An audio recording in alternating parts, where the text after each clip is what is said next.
Yeah, good morning and welcome to the channel. For those of you that don't know me, my name's Gary and this is Free Oak Farm. So what is Free Oak Farm? Free Oak Farm is a space to grow food and be independent from the system. For those of you that you might be aware of what's going on in the world, we need to learn to be able to be independent in our food supply. Our food supply is so vulnerable. We rely on a lot of oil. We rely on the international supply chains, and quite frankly the food is poison. It's absolutely poison, and I've seen a decline in the condition of the food in the last 10 years at least.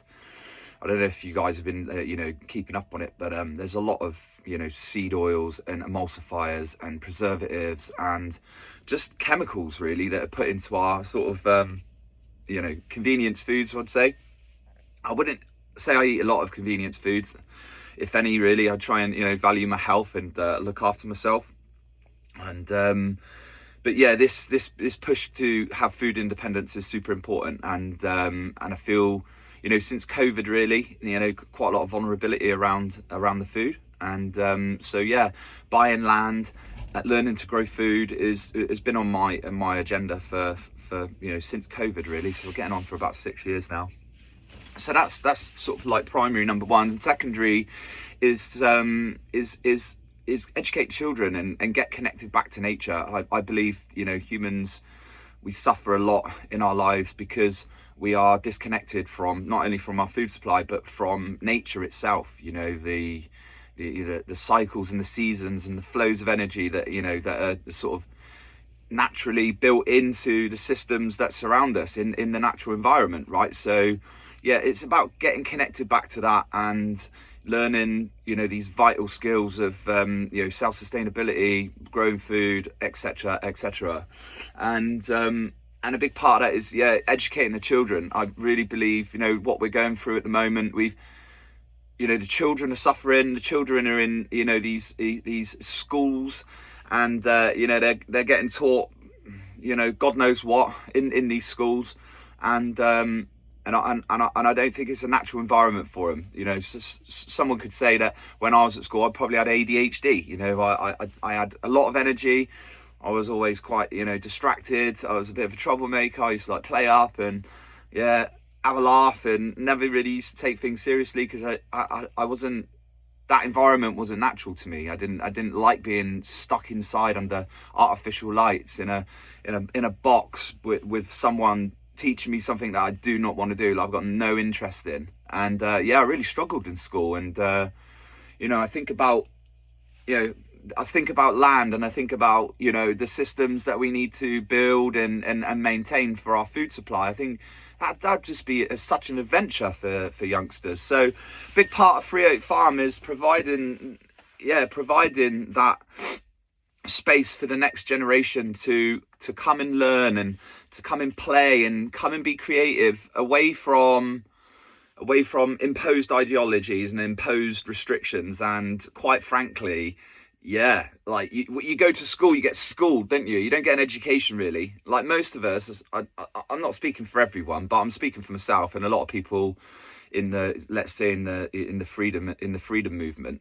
They realized that they didn't learn anything from school, and actually getting schooled is a place for the state to be able to condition their citizens, or the youngsters, to be able to grow up and be obedient, and and off they go to their jobs to be little slaves, right? And so therefore I just think the whole education system needs to be reformed, and I believe taking back the power, letting the parents, shall I say parents, people taking power back over their children, and having a say in where their child is educated and what they learn and who they interact with, right? And having some control over that. I think that's only fair. So a big part of Free Oak Farm is providing a space, a safe, nurturing environment for children to come and learn and be creative, and to connect as well. moves me on to the next one, is connection. So I've recently turned to Christianity in the last 4 or 5 months, getting on for 6 now.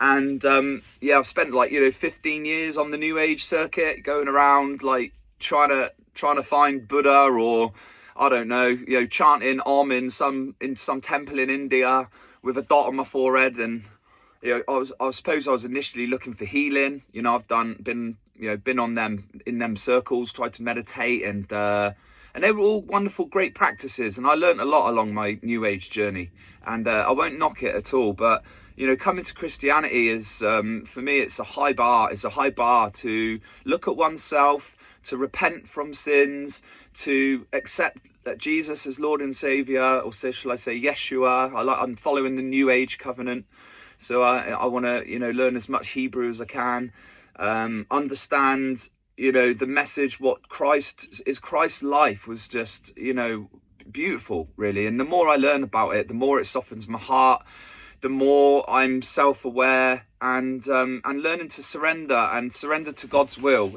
is a big one, is a real big one. The New Age movement teaches people to think that they're God. I'm going to manifest my dreams, and it's all me, and it's not really. We're created in the image of the Father, and yeah. Although I don't want this channel to be, I don't want it to be. I'm not a pastor by any stretch of the imagination, and I don't want this channel to be like an evangelist channel.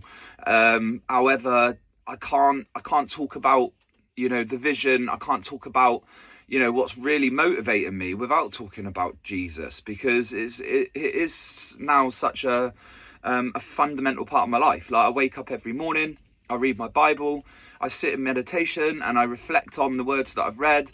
I open up dialogue with God.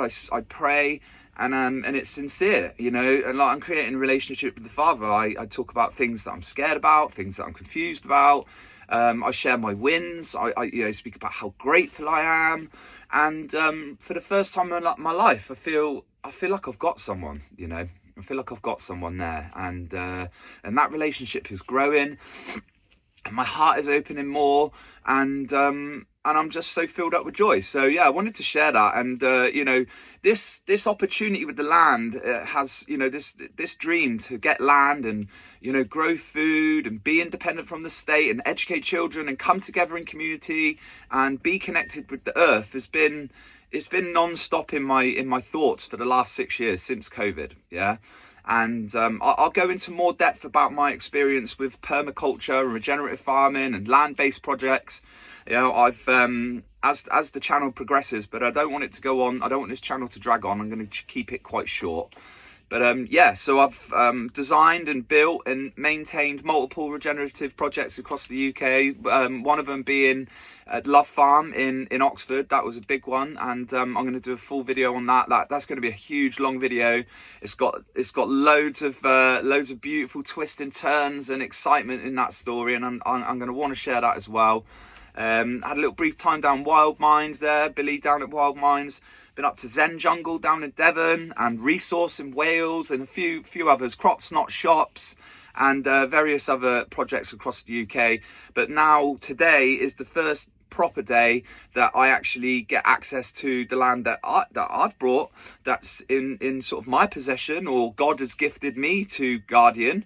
And so for the last few weeks, I've just been knuckling down doing the permaculture design. I've been running all these concepts through my mind, and yeah, and I've assessed the data of the land. I've had the drone up. I've taken soil samples. I've noted all of the plants and all the trees, and yeah, I've had a really, really good look at the land. And I've spent the last sort of few weeks on the computer, inputting all that data and running, various different sort of models through my mind. And I've come up with a plan that looks really good, actually. And I'll share the image of the design at some point in another video. Again, I'm trying to keep this video short, but there's a lot to speak about. It's going to have 3 elements. So obviously I'm going to live here. I'm in my van at the moment. I've been a van lifer for the last 5 years. It's a bit messy at the moment, but I've just woke up. But yeah, there's my van. I'm ex-military as well. There's my Green Beret and my medals from when I served in Afghanistan and Iraq. Yeah, like I said, there's lots I could say about it, but I'm going to try and keep this message as short as I can. Yeah, so I was a former Royal Engineer in the British Army, so I, used to like moving earth, and yeah, I served in Afghanistan in a combat engineer role, and yeah, lots of rich experience in my life. But it's now brought me to this point in my life where I am making a bid to exit the system, if there's ever such a thing. The looming threat of digital ID, the looming threat of more surveillance, more control, and the erosion of one's rights, the erosion of one's freedoms doesn't sit well with me. It doesn't sit well with me. Nothing sat well with me during COVID. I made a stand during COVID. I didn't wear a mask, didn't take the vaccine, and I said no. I'm not going to be part of that. I am a sovereign human being, and I get to make my own choices in decisions in life, and no one's going to impose that upon me. I've got morals, I've got principles, I've got values, and I live by a certain moral code. I don't need anyone to tell me what to do. I don't need someone to keep me safe. I train, I exercise, I've done boxing. I don't need anyone to protect me. Yeah. Unless there's soldiers, well, technically there is. Unless there's soldiers coming onto this land, then I don't. I'm all good. Leave me alone. I'll stay in my lane. Government, you stay in your lane. Don't overreach into my life. If anyone's read the book George Orwell's 1984, you're understanding. You can see what's happening. Yeah. I'm not someone that's playing any part in that, and I don't want to go too far down the conspiratorial route, but seeing what's happening in society is influencing my decision to want to leave that society. It's quite simple as that. But on the flip side, growing food, connecting to nature, being part of a community, having access to clean water and power, and being self-sustainable is an absolute dream anyway. So yeah, flipping it over from the negative to the positive, like what I'm actually, the journey that I'm embarking on is absolutely wonderful, and I'm super excited. I'm gonna share the journey with you every step of the way as much as I can. And yeah, I've never really done any content creating before, or video editing or anything like that, so I'm gonna keep it all basic, keep it all back to earth, and just really share the story. And for those of you that want to come along for that journey, you're more than welcome.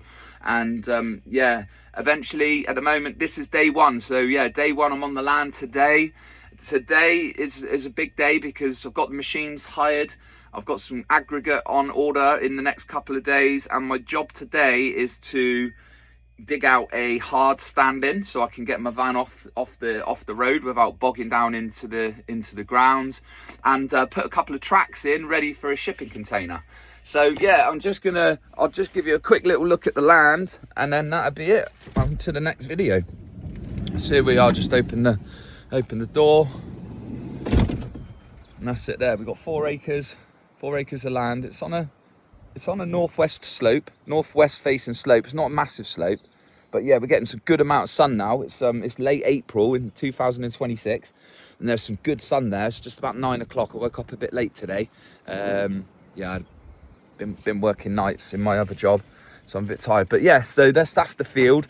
I'll give you a better tour of the field at some point, and yeah. So get cracking on with the machines today. I'm going to excavate all of the topsoil out. We've got some hardcore being delivered on Friday, so I'm going to get a hard standing in. So there's going to be like a car park for people when they come to visit to park their cars. And I'm going to have a little access track that's going to go down to the market garden, and then eventually I'm going to have a little barn a little bit further up the field where we're going to have some grazing, either goats, sheep, rabbits, chickens, yeah, some small scale livestock to start my journey into being a proper farmer mesh.